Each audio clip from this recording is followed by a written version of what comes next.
All right, here's my full Aoi Todo sketch from start to finish. I'm starting with the pose and proportions to capture his strong, confident stance. Not really stance because it wasn't full body. He's kind of like a sumo wrestler archetype. Um, and I'm not just saying that because of the hair. Sumo wrestlers are actually very jacked and muscular, but they have a layer of fat over their skin because of the way that they train and diet. Um, and there's documentaries on that I can't remember all the details, so that's not for me to explain or whatever. But he's as if a sumo wrestler wasn't fat. It's kind of what he reminds me of. Um, what happens is, all right, let me just take a look at this. All right, so right here, I'm building the structure and making sure everything feels balanced. This is especially important for a character like Todo. Now, why would I say something like, "Oh, like I'm making sure"? Sorry, I'm making sure everything feels balance, especially important for a character like Toto. Um, so one thing that's kind of interesting is that in a lot of these shows, there's not. You ever notice that? Okay, let's say that maybe there was an anime about bodybuilding.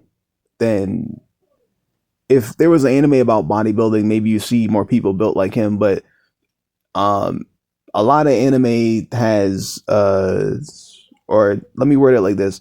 Let's say there's a lot of like combat or fighting or martial art animes.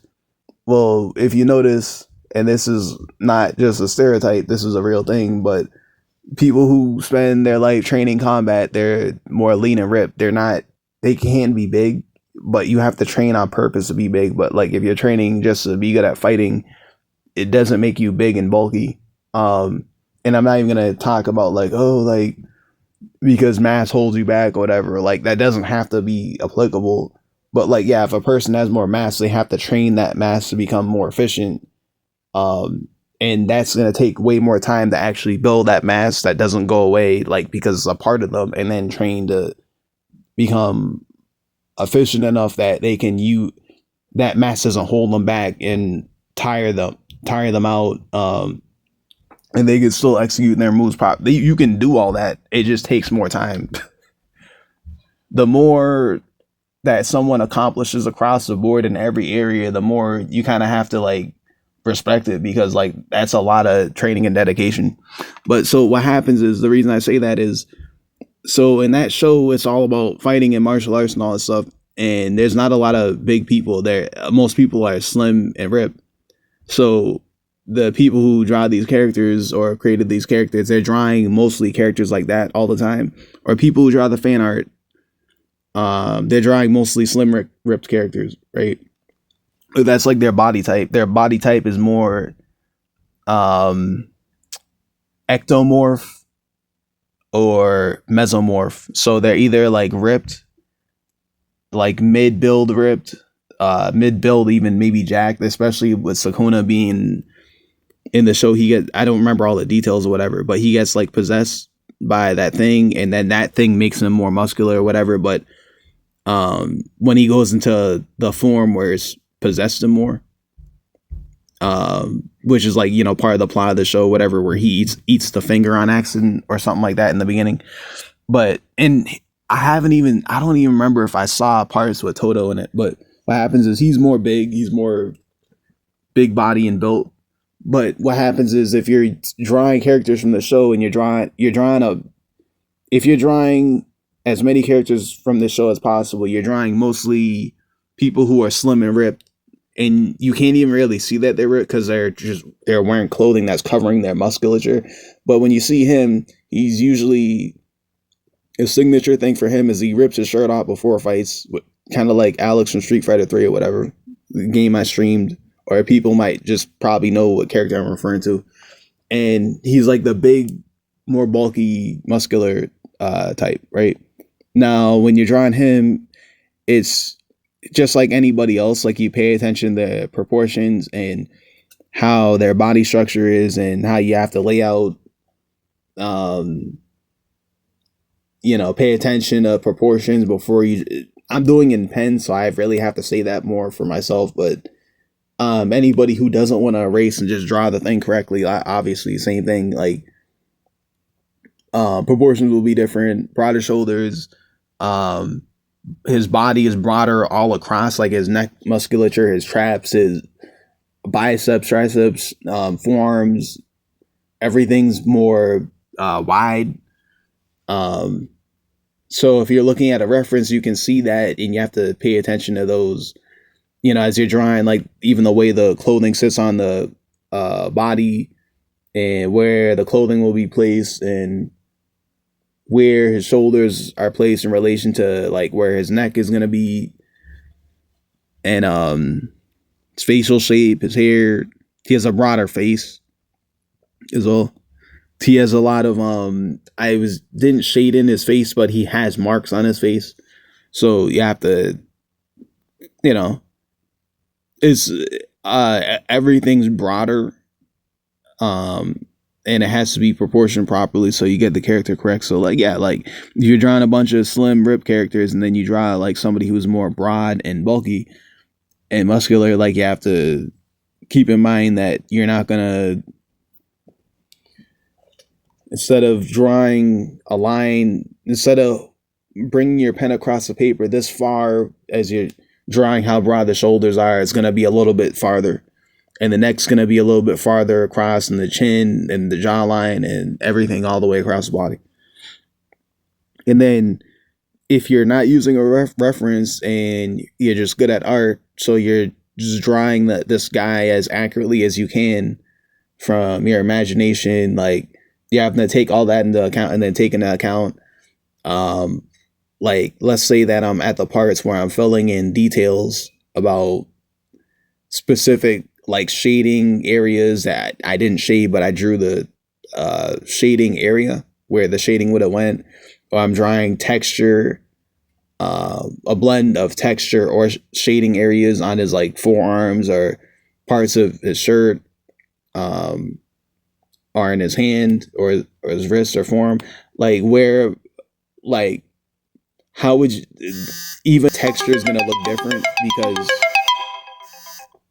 the texture is going to look different just like anybody else, but it might be exaggeratedly more different for him because he's bulkier. So there's more surface area that you have to keep in mind when you're placing all that stuff, especially if you're not using a reference and you're placing it to make sense. Or even if you're using a reference, you got to look before you draw anything, unless you draw him very often and you draw bulky characters very often, so you're used to it. Blah blah blah. Where did I?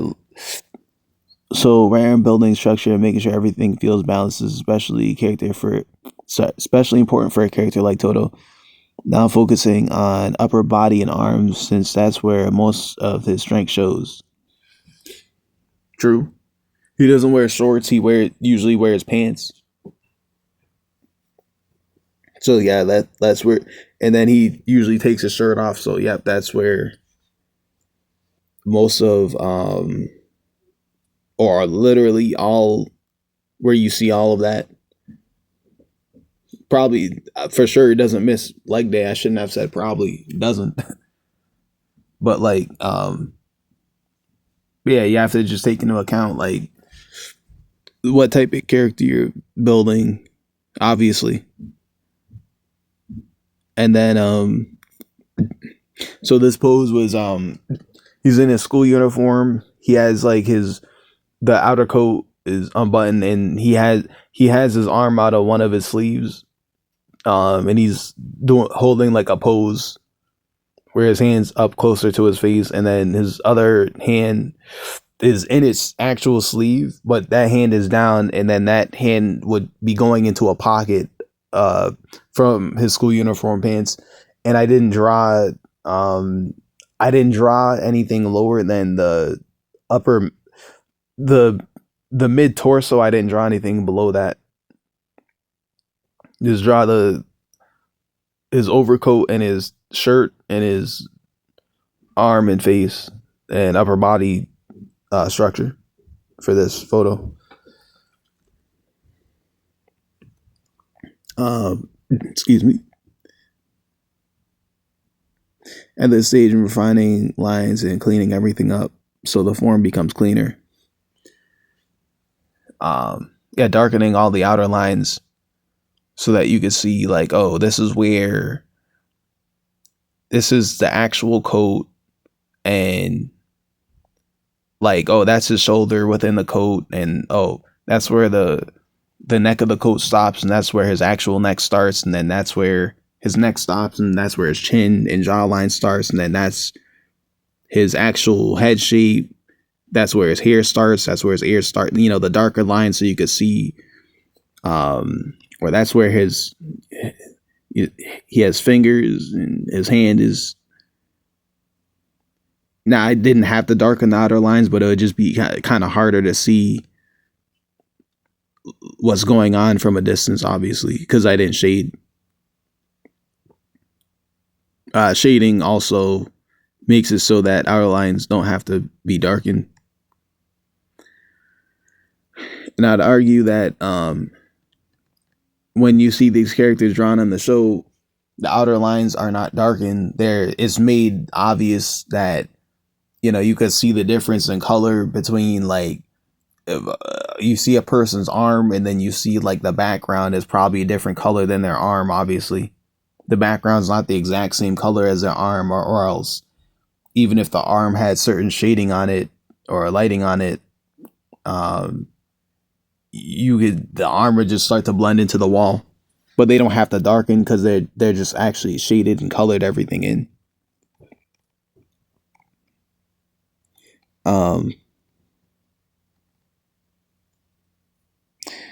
Here I'm adding more detail to bring out the character and make the sketch feel more complete.